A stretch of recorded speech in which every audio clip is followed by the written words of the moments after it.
Ya, matur nuwun. Tentunya kalau dengan Mas Jadul ini tak biasa diskusi tentang wayang ini. Saya sering di Kaliopak untuk bincang-bincang itu. Nah, tentang yang ditanyakan tadi, apakah wayang itu wayang kulit dulu atau wayang goleknya dulu? Jadi begini,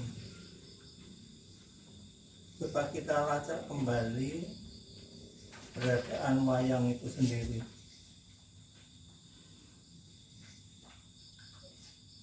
Yang sekarang ini selalu diacu oleh para peneliti. Itu wayang itu sudah dikenal pada masa Mataram kuno, itu di prasasti Patipura, itu prasasti Balitung. Pada waktu Raja Balitung ini memberikan tanah petikan, tanah Sima, situ ada perayaan atau perayaan ritual dengan berbagai macam bentuk kesenian. Ada di situ ada Matayuk, kemudian ada Mabanyol, Macarita, kemudian Mapeksa, Mamikel, kemudian ada Mawayang. Nah, semua itu selalu akan diakhiri buat yang. Jadi yang dulu yang sekarang menjadi pertunjukan itu sejak dulu memang tidak pernah menjadi pertunjukan, tapi itu mesti kaitannya dengan upacara-upacara ritual. Nah, kalau kembali ke wayang tadi, kita mempunyai data lagi itu nanti pada masa Erlangga di dalam Kakawin Arjuna Wiwaha. Di sana dikatakan ketika orang itu menonton wayang itu ada yang menangis, ada yang tertawa, kemudian ada yang gembira, ada yang susah. Itu lalu penelitian yang dilakukan oleh para peneliti itu terputus sampai di situ. Lalu masuklah ajaran tasawuf itu. Lalu yang lalu banyak kita kenal wayang itu adalah bayang-bayang, lalu ajaran-ajaran yang sifatnya didaktik, moralistik semacam itu. Jadi kita tahunya wayang itu adalah bayang-bayang. Tapi anehnya, kalau itu hanya bayang-bayang, kenapa harus disungging? Kenapa harus disungging? Kalau hanya butuhnya bayang-bayang kan nggak perlu disungging. Tapi kenapa disungging? Nah ini yang yang selalu menjadi pertanyaan itu. Jadi kalau pada waktu itu memang wayang ini wujudnya itu memang selalu dua dimensi. Ini mengapa? Itu kalau di Jawa kuno, sebelum ada artian wayang itu sekedar bayang-bayang, wayang itu adalah maya. Maya itu apa? Maya itu adalah kekuatan ilahi. Jadi wayang itu adalah apa? Itu adalah sebetulnya dalam ritual itu representasi dari kekuatan sang ilahi itu sendiri. Yang itu berlapis-lapis banyak sekali. Maka mengapa lalu ini perlu disungging? Ini warna-warna ini akan menunjukkan itu lapisan-lapisan ini. Nah, Itulah yang apa yang tidak pernah kita pelajari lagi di situ.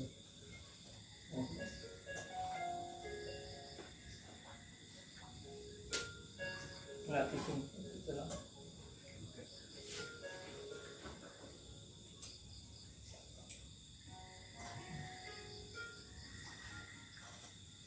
Jadi apa? Dua dimensi semacam ini, oke, wayang itu, sehingga apa? Itu juga mengapa itu ada dua dimensi. Ini kalau saya cerita sampai besok pagi, gitu. Sehingga apa? Kalau ya mungkin kesempatan lain lah kita bisa membicarakan kenapa dulunya wayang itu dua dimensi. Tetapi nanti di Jogja itu ya aneh, itu di Jogja terutama di keraton itu ada wayang wong. Lalu kita mau menyebutnya wayang itu bagaimana? Yang tadinya itu dua dimensi menjadi tiga dimensi. Nah ini yang kemudian menjadi prototip wayang golek itu. Jadi dari dua dimensi menjadi tiga dimensi. Itu. Nah ini apa? Dulu saya selalu bertanya pada Profesor Sudarsono dulu, kenapa kok wong itu wayang itu, lalu jawabannya gimana? Sampai beliau wafat itu tidak pernah bisa menjawab itu. Akhirnya apa ya? Sudah saya cari sendiri ya ketemu akhirnya. Saya tahu kenapa harus begitu. Ini jadi apa? Wayang ini kalau apa ya? Kemudian apa kita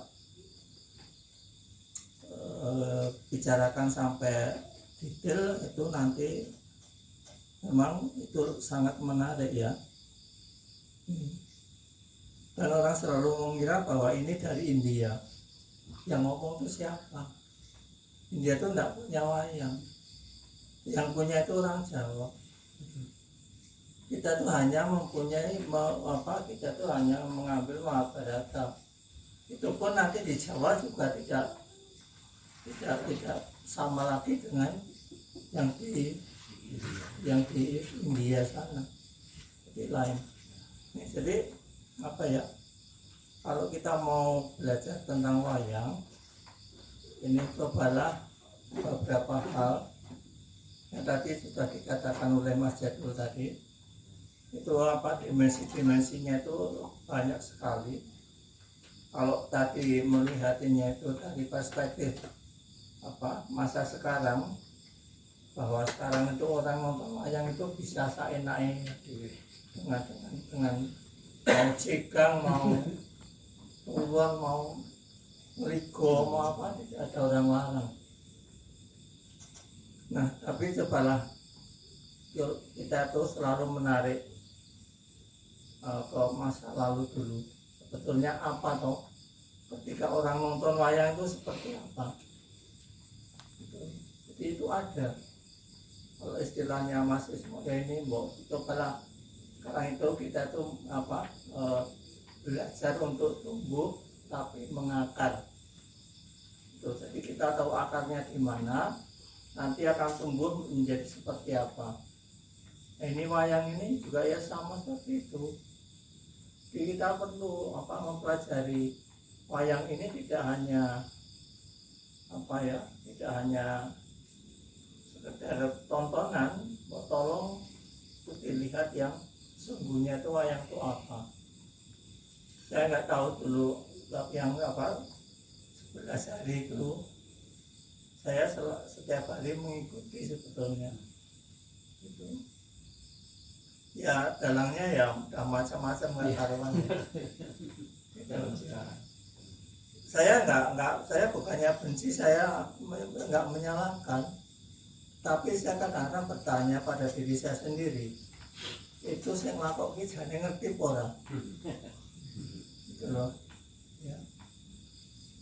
seperti seperti Seno itu mau seperti itu, apakah dilarang? Enggak, sama sekali tidak dilarang. Tapi nanti yang dikatakan Mas Ismoyo, orang akan tidak tahu akarnya lagi. Kita sebagai bangsa akan kehilangan itu semua. Yang dikatakan oleh Mas Jadul tadi juga akan hilang semua.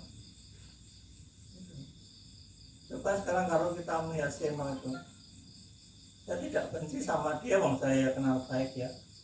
Tapi saya selalu bilang, sekarang itu orang pada kagum pada Mas Seno itu, tapi nanti kemudian hari di wayang itu mau apa?